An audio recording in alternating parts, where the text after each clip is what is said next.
Hey guys, Jim here with another video for you. This is 50 Years in Film 1986. But before we begin, if you like this content, if you like this video, please consider giving me a thumbs up, a possible subscribe, and please, most important, leave comments. I would love to hear from you. I love talking movies, in case you haven't noticed. I've been accused of talking too much about this stuff, but I can't help myself. So we're going to jump right in. 1986 was kind of an underwhelming year, kind of like 83, but there are some great movies. So we're just going to jump right in, and we're going to start off with Short Circuit, starring Ali Sheedy, Steve Guttenberg, and Fisher Stevens, directed by John Badham. John Badham has directed lots of great movies like Saturday Night Fever, Stakeout, War Games, Blue Thunder. I don't really care for this movie. I never really have, but my wife is a big fan, so that's why we have it in our collection. Next, we have a sports comedy starring Goldie Hawn, Wildcats. She plays a high school football coach in this, and it has there you go, Wesley Snipes and Woody Harrelson. Both of them very young in this movie. They play members of the team. Solid movie. Not great, but solid. And we have another sports comedy, The Best of Times, starring Kurt Russell, who is married to Goldie Hawn, and Robin Williams. Again, solid movie. It's not the best. It's not, fall out of your chair hilarious, but it is entertaining. And it's got a great cast. This, I don't know if you would call it a comedy, but I do because I think it's hilarious. The second movie with Kurt Russell from that year, John Carpenter's Big Trouble in Little China. I didn't know what category to put this in because, quite honestly, this movie defies category. It's just so many different things in one. And I remember when it came out, it was a flop. People did not know what to make of this movie. I saw it. I loved it. I still love it. I think it's one of Kurt Russell's funniest performances. Now we're going into the dramas with Martin Scorsese's The Color of Money, starring Tom Cruise, and in his Academy Award-winning role as Fast Eddie Felson, Paul Newman. This is the sequel to The Hustler, and it's not as good as The Hustler. The Hustler is an all-time classic, but this movie is solid, and it's Martin Scorsese. How could it be anything but? Very entertaining movie. Great soundtrack. Then we have a suspense drama for you, The Bedroom Window, starring Steve Guttenberg and Elizabeth McGovern. This was directed by Curtis Hanson, who went on to direct The Hand That Rocks the Cradle and 8 Mile, among other movies. And of course, L.A. Confidential. How could I not mention L.A. Confidential? That movie's great. This says 1987. This movie came out in 1986. I saw it in 1986. Next, FX, starring Brian Brown and Brian Dennehy. Great movie. It's one of those movies that's kind of been forgotten, and I may include this on a future edition of 5 Forgotten Films. Great, great movie. But that's FX. But this movie right here is an all-time classic in my eyes. Rob Reiner's Stand By Me. Based on the short story The Body from Stephen King. This movie's one of the best Stephen King movies ever. Incredible performances all across the board, from the 4 main leads and the supporting cast, but especially River Phoenix. River Phoenix is incredible in this movie, and it's just so sad that he died so young. Who knows what may have come from him, but Stand By Me is a classic that I will love until the day I die. Speaking of classics, Winner of Best Picture that year, Oliver Stone's Platoon. One of the greatest Vietnam movies ever made. This is my Shout Factory Steelbook. I saw this movie right before I went off to basic training. Before you ask and thank me for my service, don't, because halfway through basic training, I kind of hurt myself and had some family issues and never finished boot camp and got a discharge. But I love Platoon. I will always love Platoon. Speaking of military dramas, we have Heartbreak Ridge with Clint Eastwood. This was a recent pickup. I love this movie. Technically, it's a war movie, but the war in question is Grenada. And I'm sorry, that war, if you want to call it that, was over before it began.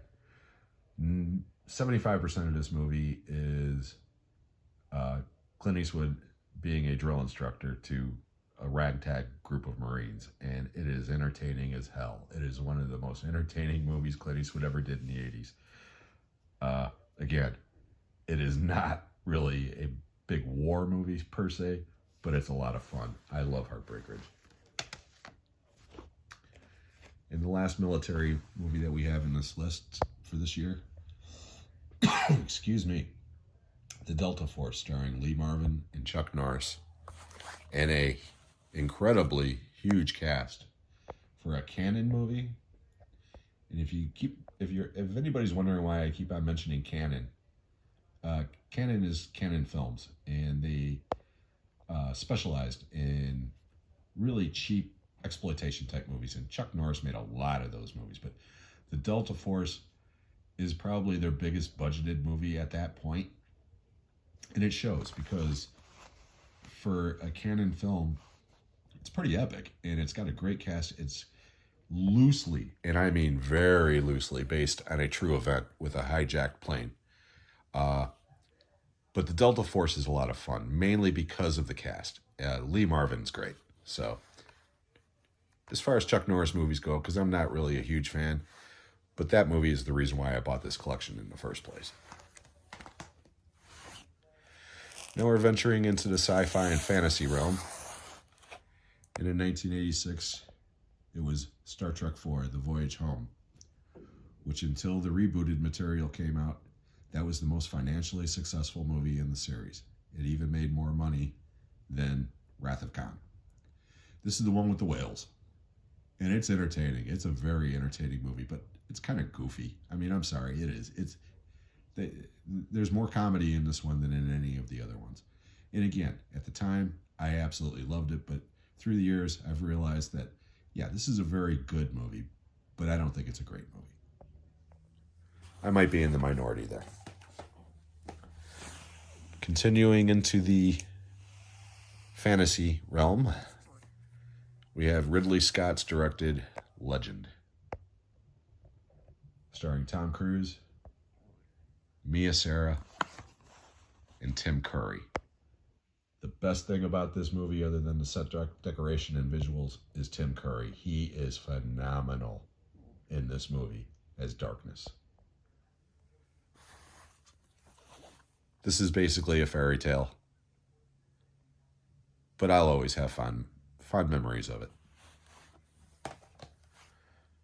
And then, in the fantasy realm, there can be only one. Highlander. Christopher Lambert, Clancy Brown. And one of the funniest bits of casting ever, Sean Connery. My God, I love this cheese fest, and it is a cheese fest. Let's face it. Anybody who says that Highlander is a masterpiece is crazy, but I love this movie. Everything about it, especially the crazy over-the-top performance from Clancy Brown and the incredible, incredible soundtrack from Queen. Highlander's awesome. Now we're going into the action and crime, and we have Stallone, Cobra. This is, again, cheese. Lots of cheese. This is almost a horror movie. I almost put this in with the horror movies because, like 10 to Midnight with Bronson, which is kind of his horror movie, Cobra is about as close to a horror movie that Stallone ever made. But Cobra, quite honestly, it's not my favorite Stallone movie. I got this because it was pretty cheap. I do like it. Don't get me wrong. I do like it, but it's not his best. Then from Kino, 52 Pickup with Roy Scheider and Margaret Clarence Williams III, and in an incredible performance, John Glover. John Glover's the main bad guy in this movie. He's the best thing about this movie. It's a good, solid crime drama. It's not going to win any awards, but you could do worse than watching 52 Pickup. This movie, on the other hand, is awesome. Michael Mann's Manhunter. This is the long out-of-print Scream Factory title with slipcase. Very expensive. Too bad you can't have it. It's mine. I love this movie. This was the first incarnation. There he is right there, Brian Cox. Brian Cox was the original Hannibal Lecter. And I love this movie. I absolutely love it. It was a huge flop at the time. It came and went in a heartbeat. And then 5 years later, I went and saw a movie called Silence of the Lambs. And about 20 minutes into that movie, I was like, hey, this reminds me of Manhunter. That's the same character from Manhunter. Not realizing that this was based on the book that came out before Manhunter, or before Silence of the Lambs. Regardless, great movie. Skip Red Dragon. I don't care. Red Dragon is closer to the novel. Manhunter's a better movie. Now we're going into the horror, guys. We're starting off with April Fool's Day. Here's the original one sheet. This is a horror comedy. A lot of people don't like this movie. They complain about it. They particularly don't like the ending. It's called April Fool's Day, people. And it's entertaining as hell. I love this movie. But you'll notice a trend in some of these horror movies from 1986 because they were all kind of goofy. Starting with April Fool's Day and continuing with House. This was directed by Steve Miner, starring William Cott and George Wendt. This movie's a lot of fun. But again, it's kind of a horror comedy. That's House. Continuing in that trend, Night of the Creeps. Scream Factory again. Here's the original one sheet. Directed by Fred Decker. And starring the wonderful, wonderful Tom Atkins. Thrill me. But again, this movie's goofy as hell. It's a horror movie, technically, but it's a horror comedy. And then we switch over to Friday the 13th, Part 6, Jason Lives. And again, this movie is basically a horror comedy.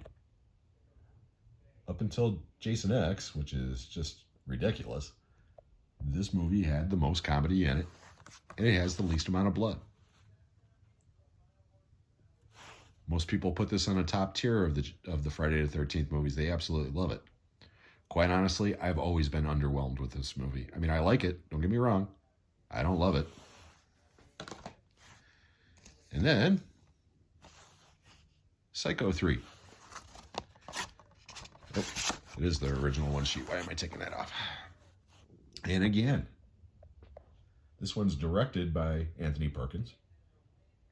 And it's great. I like this movie. I don't like it as much as the original two movies, but I do like it. But again, this movie isn't scary. It's a black comedy. And then you get Texas Chainsaw Massacre 2, directed by Tobe Hooper, starring Dennis Hopper, among others. Bill Moseley. Look at the original one sheet. It's a takeoff of The Breakfast Club. That should have told people right then and there the tone that this movie was going to take. But it didn't. People were expecting a terrifying experience like the original. This movie is not scary in any way, shape, or form. It's a comedy. Then we've got Rawhead Rex. This movie's supposed to be funny. This is Kino Lorber. I don't even remember this movie at the time. I got this after I became a Clive Barker fan and because of the Steelbook. But quite honestly, this movie's ridiculous. And then we get Maximum Overdrive. Stephen King's lone directorial effort. I've been calling this movie Cocaine the Movie for years because he was so wired on cocaine. Well, we'll leave it at that. Watch the movie, you'll understand. But I love this movie, okay? I love most of these movies. But again, nothing that year was considered scary. We're getting there, don't worry. Same thing with this one, but I love this one. From Beyond. This one does play it straight. There are a few laughs, but no, this one plays it straight. Now, again, I don't necessarily know if I would call this movie scary, but it's awesome in every way. This is the follow-up to Reanimator from Stuart Gordon, and it even includes Barbara Crampton and Jeffrey Combs from that movie. And this movie is 180 degrees different than Reanimator. I mean, like I said, this movie, it plays it straight. But it's fun. I mean, all these movies, they're just fun. Arguably, the scariest movie that year, and I don't even consider it a horror movie, was Aliens. Directed by James Cameron. Sigourney Weaver was actually nominated for Best Actress for this movie, which that was a huge deal at the time because genres definitely weren't recognized by the Academy at that point. But the tagline on the poster was, "This time it's war." And that's exactly what Aliens is. It's an action movie. It's not scary, but it does have some scary moments. However, audience reaction to this movie was off the chain. One of my favorite things to do when I worked at the theater was stand at the back of the movie theater and watch people. Nowadays, people react to people watching movies online, but I used to do it back then in the movie theaters. One of the greatest crowd reactions I've ever seen in my life, and it happened every showing, was the scene in Aliens where Sigourney Weaver comes out of the house, or comes out of the little thing wearing the mech suit, takes 3 steps and says, "Get away from her, you bitch." Every time that line was uttered, people went nuts. I mean, cheered. Some people stood up and cheered. It happened every showing. Aliens was a huge hit. But I saved this one for last because to me, The Fly is a masterpiece in every way. It is Cronenberg's best movie. It's one of the best movies of the 80s. It contains Jeff Goldblum's best performance. The fact that he wasn't even nominated for an Oscar continues to irritate me to this day because he is incredible in that movie. Gina Davis is great. The effects are incredible. The effects in The Fly stand up shoulder to shoulder right there with The Thing in American Werewolf in London. Speaking of crowd reactions, my other favorite reaction ever, every showing, every time, the scene where Gina Davis is talking to Jeff Goldblum, he vomits. He says, "That's disgusting." His ear falls off. People start cringing and going, "Ugh," and then she hugs him. And every time the crowd went nuts, ah! I would laugh my ass off every time. And I still do every time I watch people react to The Fly online, because it still continues to this day. This movie's incredible. And it's the end of 1986. I hope you guys enjoyed this. I'm going to be taking some time off. I'm not going to be doing anything else this weekend. I'm going to spend some time with my family, but we'll be getting back at it next week. So I hope you guys enjoyed this. Have a great weekend. We'll see you on the next one.